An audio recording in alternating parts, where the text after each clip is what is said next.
Let's talk now to Charlotte Story. She's a volunteer at Appropriate Adults. It's a charity that provides young people and vulnerable adults with support when they've been arrested, and she joined us from central London.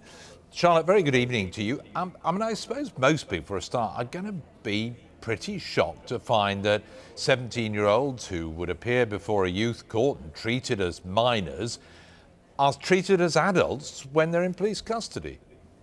Yes, I think people are surprised because in all other aspects of the justice system they are treated as children, and this is just the anomaly there.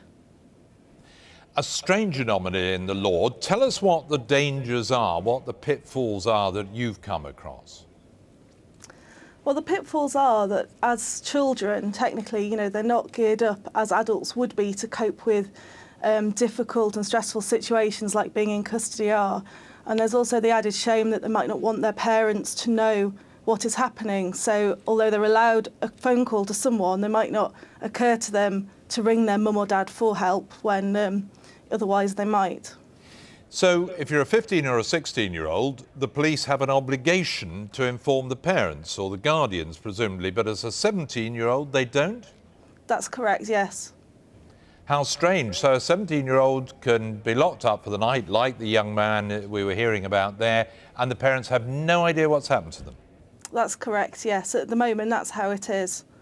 And clearly that, in the case that we've been hearing, has a terrible impact. Tell us about the role of Appropriate Adults and how you come into the picture here and how you try to help. OK, well, I'm a volunteer Appropriate Adult, and I'm called to assist people at police station at the point of interview if they are a child, so currently 16 or under, or if they're adults with vulnerabilities, so that's mental health difficulties or learning difficulties or disabilities. And we're there as an independent person at the police station to make sure they understand the procedures, they are aware of what's happening, to check they're being treated with the respect and dignity that they deserve. And does that apply to 17-year-olds, this anomalous group? No, not at the moment, not unless they have a mental health problem or learning difficulty. And in the case of Appropriate Adults, as you say, it's a charity, you're all volunteers. Are the police obliged to call you, or how do you find out about these youngsters or these vulnerable adults? OK, well, the police identify whether someone needs an appropriate adult or not. There is an obligation for an appropriate adult to be provided to people who are vulnerable, but there's no statutory obligation on anybody to provide one. So the scheme I work for is social service led, but I know in other places it's third sector organisations that run it. And how generally are you viewed by the police when you get involved? Do they welcome you in, or do they think you're a bit of a nuisance?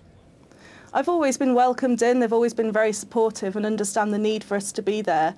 They also can't proceed without an appropriate adult if one has been identified as being needed. So that's, it's a two-way relationship. But it sounds like in the case of 17-year-olds who fall between all the gaps in the system here, something needs to change in the law, does it?